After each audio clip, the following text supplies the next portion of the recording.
Bonjour à tous, ici Pascal, on se retrouve aujourd'hui pour la review de l'épisode 8 de la saison 5 de My Hero Academia. Donc avant de commencer la review, n'hésitez pas à mettre un pouce en l'air si vous avez aimé cette vidéo et à vous abonner si ce n'est pas déjà fait. Et c'est parti pour la review. Alors, on reprend l'épisode là où on s'était arrêté, c'est-à-dire combat classe A, classe B, donc le troisième combat avec Tenya et Shoto dans la classe A. Donc la classe B a pris l'avantage sur la classe A. Mais à la fin, on avait vu que Tenya, lui, avait utilisé son récipro turbo, qu'il avait perfectionné avec son frère, pour pouvoir se sortir de la glace que l'autre qui ramollit avait fait, quoi. Et là, on voit Tenya qui va à fond les ballons, quoi, à fond la caisse, dans tous les sens. Il dit bien lui-même que il n'arrive pas à contrôler encore sa trajectoire à cette vitesse, puisqu'il va extrêmement vite. On a même un effet, justement, pour montrer qu'il va très vite. Je trouve que l'animation là était vraiment bien faite, la sensation de vitesse de Tenya était vraiment bien faite. Bon, le mec donc de la seconde B qui ramollit, qui durcit les choses, a peur de Tenya puisqu'il ne peut pas lui suivre du regard et Tenya peut bim l'assommer d'un coup. Donc le mec tombe en fait grâce à son alter, il va dans le sol et il va nager pour rejoindre ses camarades afin de les aider. Voilà, et que Tenya ne sache pas où il va. Ensuite, on passe sur le combat entre l'autre avec la queue, là, de la seconde A qui se bat avec sa queue, et le mec qui fait tourner justement ses membres, donc qui s'affrontent encore au corps à corps. Et on voit que Tainman a du mal à résister au coup de l'autre, puisque l'autre il fait tourner ses membres, donc il fait extrêmement mal, et il n'arrive pas à encaisser les coups. Mais là, grâce à Tenya qui arrive à fond, qui récupère donc le mec de la seconde B qui fait tourner ses membres, et l'amène direct en prison. Voilà, on voit à quelle vitesse Tenya va, parce que voilà, il l'emmène en 2-2 d'un point A à un point B, et on apprend même que Tenya se sentait un peu délaissé à l'écart du fait que Izuku maintenant utilise la même technique que Tenya, c'est-à-dire qu'il utilise ses jambes et il va extrêmement vite Izuku avec, et se bat avec ses jambes.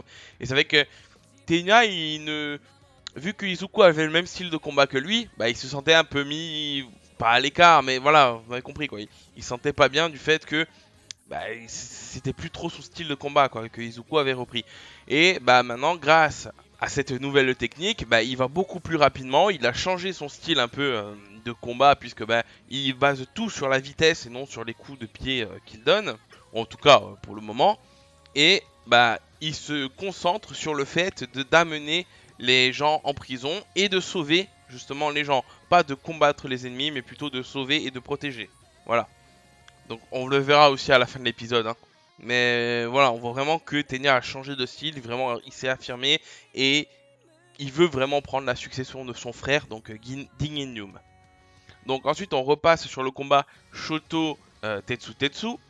Tetsu arrive à s'en sortir facilement face à Shoto, Shoto qui utilise principalement la glace. Donc cette glace ne fait rien, Tetsu il peut la casser, il ne craint pas le froid, tout ça. Et Shoto du coup passe au feu, il utilise le feu pour faire chauffer Tetsu et l'éviter, éviter qu'il lui frappe au corps à corps.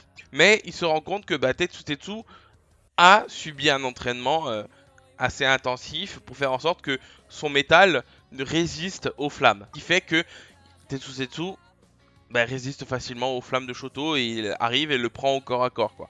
Et Shoto ne peut rien faire. Donc là on voit encore la suite du flashback qu'on avait vu à l'épisode précédent, c'est-à-dire Shoto quand il était petit, qui faisait un entraînement avec son père. Son père lui disait oui vas-y continue, tu peux faire cette technique, tout ça tout ça.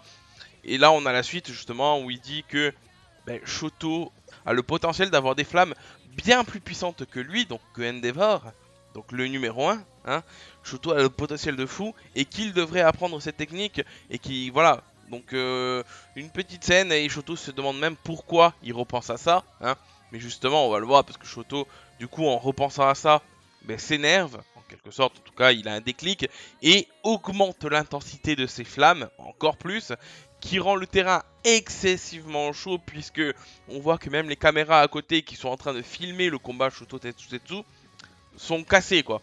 Ils fondent, voilà, il y a tout qui se casse. Il y a même la fille, donc avec les cornes là, qui permet de lancer les cornes, qui s'était éloignée du terrain, donc de Tetsu et de Shoto, qui ressent à une distance quand même assez élevée, qui ressentait la chaleur qu'émettait Shoto Todoroki. Et t'as même, à un moment, une phrase d'All Might qui dit que Shoto a des flammes bien plus chaudes, bien plus puissantes que celles de Endeavor. Donc ça confirme bien que Shoto, voilà, il est vraiment... Alors, on sait qu'il est plus puissant, enfin qu'il va devenir plus puissant que Endeavor par rapport au fait que lui il a la glace et le feu, donc il pourra pas vraiment se brûler puisqu'il pourra utiliser la glace pour tempérer son corps et donc du coup ne jamais être en surchauffe. Mais là on voit que même ces flammes à Shoto sont potentiellement bien plus puissantes que celles d'Endeavor. Donc on a Endeavor et All Might qui le disent. Donc ça montre vraiment à quel point Shoto va devenir excessivement fort dans le futur, quoi. Bon, on le savait déjà, mais voilà, ça renforce en tout cas cette idée, quoi. Et bah, Tetsusetsu arrive quand même à résister aux flammes, hein, même si, voilà, il commence à ressentir la chaleur, quoi. Il commence à avoir du mal. Bon, ensuite, on passe au combat, donc à la fille avec les cornes et Tantapoulpe, bah, qui sont en train de s'affronter, hein. On voit qu'elle peut tirer beaucoup de cornes à la fois, que Tantapoulpe arrive à s'en sortir tant bien que mal, et que bah, Tailman arrive en renfort, hein, puisque bah, il a plus d'adversaire vu que Tenya l'a amené, et capture la fille qui parle anglais et qui lance des cornes. Mais là, bah, le mec qui ramollit tout, qui s'était échappé au début de l'épisode, bah, vient ici et bah, ramollit tout le terrain pour que Tailman relâche son étreinte pour la libérer. Bon, là, il y a un combat, on voit que voilà. Et donc, la fille à cornes a eu une idée, c'est-à-dire d'utiliser ses 4 cornes donc, pour vraiment contrôler et amener Tailman jusqu'à la prison.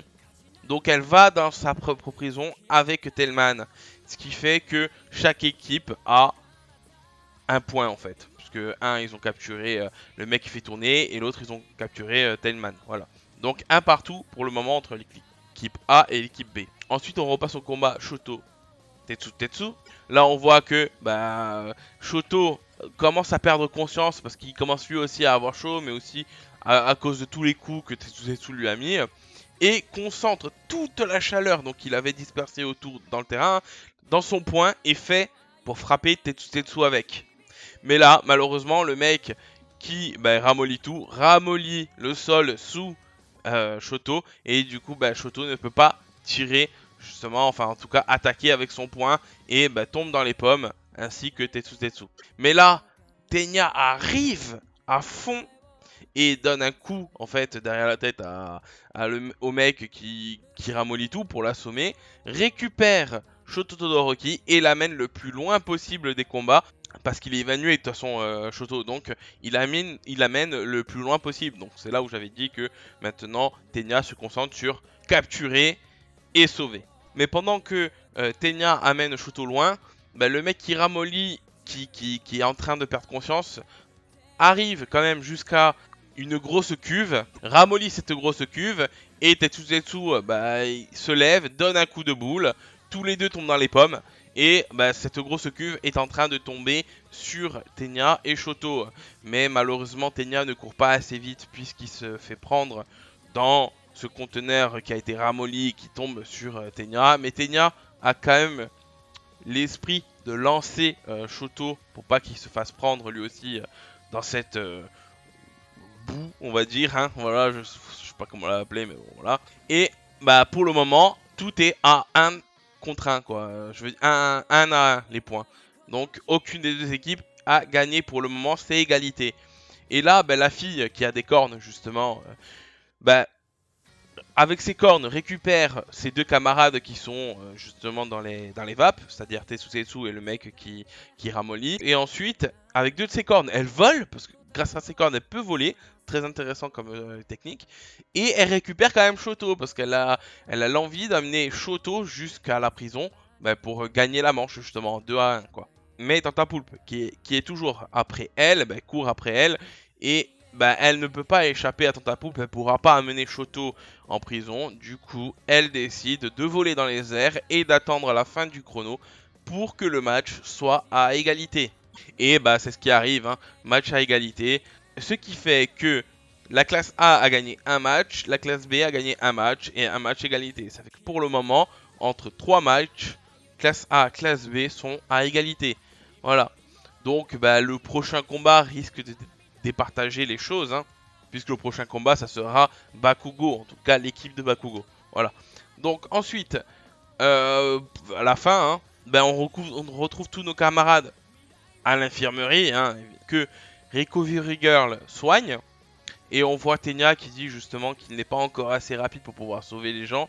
Et Shoto qui dit que justement, il a trop tendance à utiliser sa glace inconsciemment. Donc en premier, c'est la première attaque qu'il fait. Alors que si en première attaque, il avait utilisé son feu au lieu de la glace, mais l'autre n'aurait pas pu ramollir le feu du coup, parce que ça se ramollit pas quoi. Et ils auraient potentiellement gagné. Voilà. Donc Shoto quand même se remet beaucoup en question dans cet épisode, surtout sur le fait que bah il doit utiliser ses flammes plus souvent et qu'il doit apprendre à mieux les maîtriser et à augmenter la chaleur de ses flammes. On l'avait déjà vu, hein, vu que il avait déjà fait un entraînement pour pouvoir contrôler ses flammes et la glace en même temps, ou en tout cas de manière très très proche. On avait vu que bah, c'est vrai qu'avant il n'utilisait pas ses flammes, maintenant il les utilise. Enfin voilà, on voit vraiment que Shoto évolue dans ce sens-là et maintenant il veut augmenter la chaleur de ses flammes et apprendre à mieux les utiliser. Et aussi à les utiliser inconsciemment. Parce qu'il utilise inconsciemment la glace, il faudrait qu'il puisse utiliser inconsciemment aussi les flammes, que ça devienne naturel. Et voilà, bon ben l'épisode se termine. De toute façon l'épisode se termine sur le fait que le quatrième combat va commencer.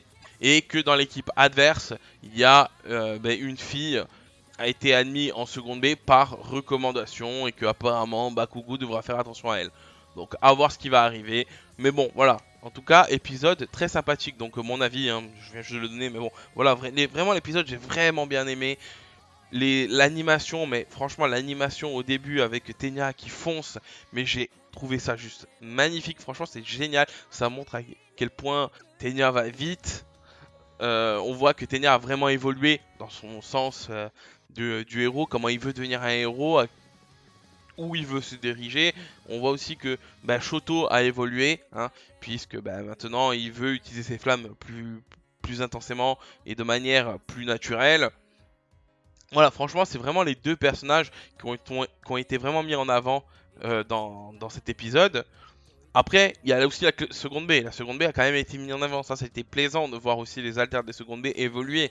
C'est-à-dire que voir que la fille avec les cornes peut voler en utilisant ses cornes, elle peut en utiliser 4, mais elle peut en tirer plusieurs sans les contrôler.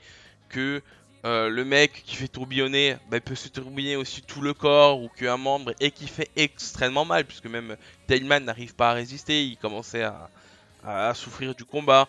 Enfin, le mec qui ramollit aussi, le fait qu'il peut nager dans cette mélasse qu'il a créée. Enfin, franchement, j'ai vraiment bien aimé de voir plusieurs haltères, tout ça. Franchement, c'était vraiment sympathique cet épisode.